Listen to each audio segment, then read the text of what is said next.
काय सांगाल, आपला प्रभाग क्रमांक 10 आहे. सध्या प्रभाग क्रमांक 10 मध्ये काय विजन आहे? नमस्कार, मी गणेश रामजी नावंदर, प्रभाग क्रमांक 10 क या गटातून उभा आहे. छत्रपती संभाजीनगर महानगरपालिकेची निवडणूक ही प्रथमच होत आहे. सांगण्यात तात्पर्य असे की याच्या आधी आपण महानगरपालिकेच्या निवडणुका या औरंगाबाद महानगरपालिकेच्या नावाखाली लढलो, पण छत्रपती संभाजीनगर झाल्यानंतर ही संभाजीनगरची पहिलीच निवडणूक आहे. आणि आपण बघताय साधारण 2015 ते 2026 या दरम्यान 11 वर्षाच्या कालावधीत मध्ये गेल्यानंतर हा पुन्हा आपल्याला निवडणुकीचा योग आला. मी साधारण 35 वर्षापासून अयोध्येनगर या भागामध्ये रहिवासी 84 पासून आहे, पण 35 वर्षापासून सक्रिय सामाजिक आणि राजकीय क्षेत्रात आहे. कार्याचा अनुभव आहे. लोकांनी सर्वांनी जे काही माझ्याबद्दल प्रतिक्रिया द्यायला एक चांगला सर्व्हे रिपोर्ट भारतीय जनता पार्टीकडे गेला आणि पक्षाने माझ्यावर विश्वास दाखवला आणि मला अधिकृत उमेदवारी दिली. याच्यानंतरचा जो प्रवास आहे, याच्यानंतरचा जो विकास आहे, आपण बघताय की सन्माननीय नामदार अतुलजी साहेब यांच्या माध्यमातून माझ्याकडे कुठलेही पद नसताना एन7 या भागामध्ये रस्ता, ड्रेनेज, लाईट, इतर समजा आता एबी केबलचा प्रश्न असेल, गार्डनचा प्रश्न असेल, मैदानांचा प्रश्न असेल, मैदानावर झालेला स्विमिंग पूलचा प्रश्न असेल, असे बरेचसे आम्ही जे डेव्हलपमेंटचे कामं करता आली ती सगळी केलेली आहे.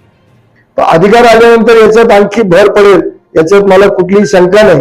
या संभाजीनगरची जनता सुज्ञ आहे आणि त्यांना माहित आहे की संभाजीनगरचा विकास करण्यासाठी आपल्याला महापौर हा भारतीय जनता पार्टीचाच बसवायचा आहे.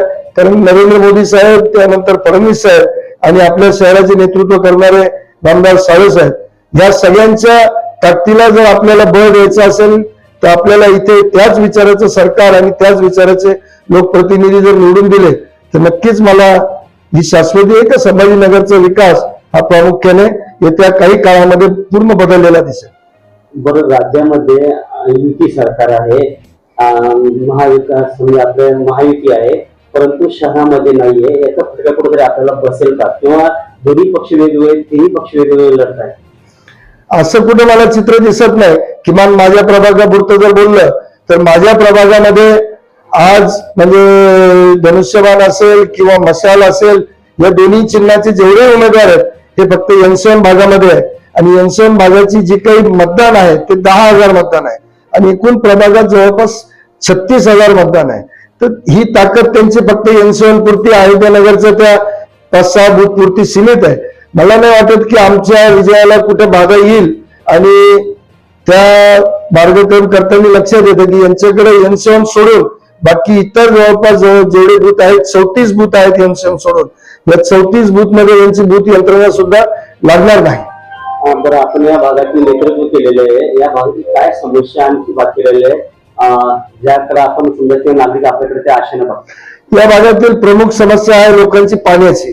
पण बऱ्यापैकी आपल्याला माहित आहे आता 95-97% पाण्याचं काम, पाण्याच्या पाईपलाईनचं काम पूर्ण आलेलं आहे. त्या पाण्याच्या पाईपलाईनच्या कामावर माननीय उच्च न्यायालय त्याच्यावर आता पूर्ण कंट्रोलमध्ये त्याला घेऊन रोज म्हणजे प्रत्येक महिन्याला त्याची सुनवाई ही इथलच्या उच्च न्यायालयात होत आहे. नागरिकांना ही बऱ्यापैकी कल्पना आहे, वर्तमानपत्र असेल, तुमच्यासारखे सोशल मीडियाच्या माध्यमातून ही लोकांना कल्पना आहे. दुसरा जो विषय आहे, या भागातील जे काही म्हणजे याला आपण म्हणतो टुकार मुलांचा विषय आहे, नशेडखोर, या सगळ्या लोकांचा खूप मोठा प्रश्न आहे. याच्याशी खूप जनता त्रासलेली आहे. प्रत्येक मंदिर असो, ओपन स्पेस असो, खुले मैदान असो, इथं ते मुलं येतात, नशा करतात, लोकांना त्रास देतात.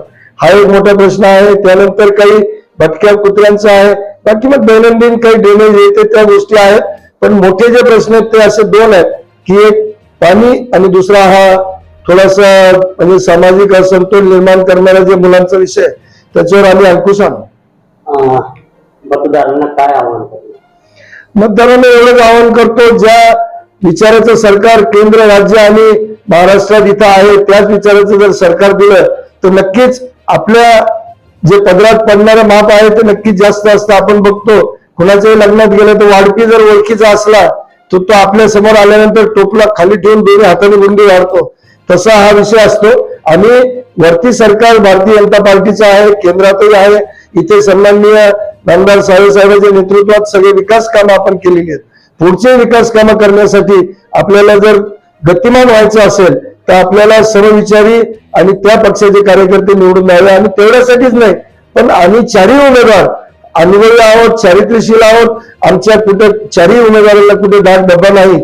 आणि जनता सुज्ञ आहे. मी म्हटलं त्याप्रमाणे येत्या 15 तारखेला मला खात्री आहे की कुठल्याही म्हणजे भूल थापाला बळी न पडता जनता ही 100% भारतीय जनता पार्टीच्या कमळ या निशाणीला मतदान करेल.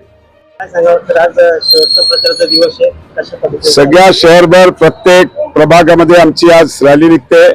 आम्ही या रॅलीच्या माध्यमातून मतदारांशी नागरिकांशी संपर्क साधतोय आणि या शहराच्या विकासासाठी, या शहराच्या सुरक्षेसाठी आम्ही भारतीय जनता पार्टीचे आमचे नेते आदरणीय देवेंद्रजी फडणवीस साहेबांच्या नेतृत्वामध्ये हे शहर विकसित शहर म्हणून ओळखलं जाईल याकरता सर्व मतदारांचे आम्ही आज संपर्क करतो. या शहराचा महापौर हा भारतीय जनता पार्टीचाच होणार.